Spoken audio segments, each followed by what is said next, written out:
So it's a Saturday, 7:30 in the evening, just finished doing this glass conservatory roof. It has been a hot one today, so but we've got it done.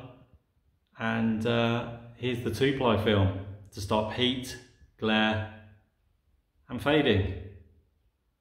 So you've got choices of an expensive tiled roof, which you're probably looking at over £10,000 for a conservatory of this size.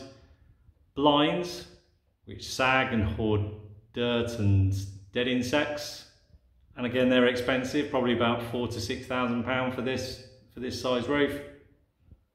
Or our specialist 2-ply film, which stops 90% of the glare, around 90%, about 80% of heat, again about 90% of fading, so it will double the lifespan of furnishings. You've got the safety aspect, it will hold the glass together if one of the panels ever broke. And you've got perfect views out. What's not to like?